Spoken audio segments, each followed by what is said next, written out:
had some more hints coming from Fed officials speaking over the weekend. What did we get? Let's start with John Williams, Sherry, because he is president of the Federal Reserve Bank of New York. That makes him part of the Fed's triumvirate. The chair, the vice chair, and the president of New York Fed are the three main speakers for the Federal Reserve Board, where they are, where they're heading. And he had a lot to say in remarks at Princeton University over the weekend, starting with balance sheet runoff. Remember, this is another way for the Fed to tighten policy besides rate hikes. He said it could come as soon as the Fed's May 3-4 meeting.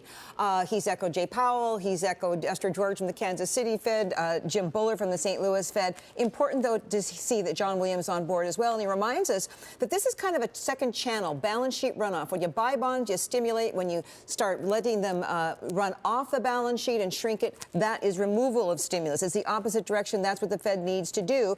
And he said that it's because the Fed has to address a level of inflation that has become, quote, particularly acute. Isn't that obvious? Just ask President Biden.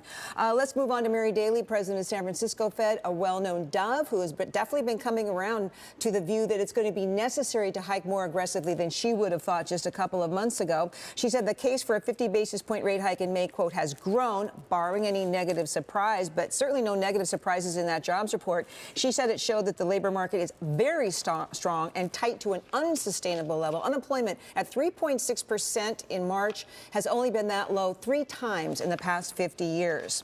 So again, you get this sense, Heidi, that they're revving up their engines, they're ready to move faster, and it doesn't look like there's too much standing behind that between now and the May meeting.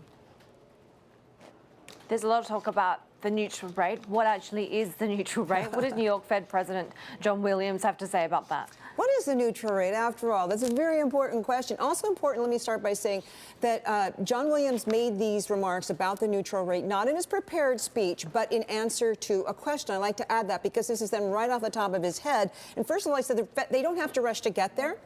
They can do it in a sequence of steps. But in terms of what is the neutral rate, he said, we need something that looks more like normal or neutral, whatever that means, quote unquote. I'm showing you this chart, a Bloomberg chart, expected rate hikes, 225 basis points of hikes this year.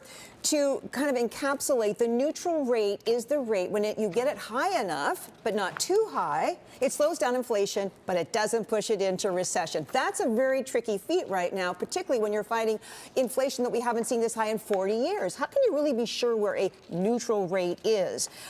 In fact, the median estimate for the Federal Reserve is 2.4% for the neutral rate, but the range goes from 2% to 3%. So you can see they themselves are not really sure. Mohammed Al-Arian, a Bloomberg opinion columnist, saying, I doubt anyone can say with confidence where neutral is right now, echoing many others, Heidi. Jay Powell, at his first speech out at Jackson Hole, the Kansas City Fed's annual symposium, gave his first speech about R-star and how difficult it is to guide a ship or even policy with these traditional star-type guideposts. And I think that's becoming truer than ever right now. So something, again, at this May meeting, I suspect not only will we get something more for them in terms of maybe a discussion, but certainly a lot of questions for Jay Powell in that press conference afterwards.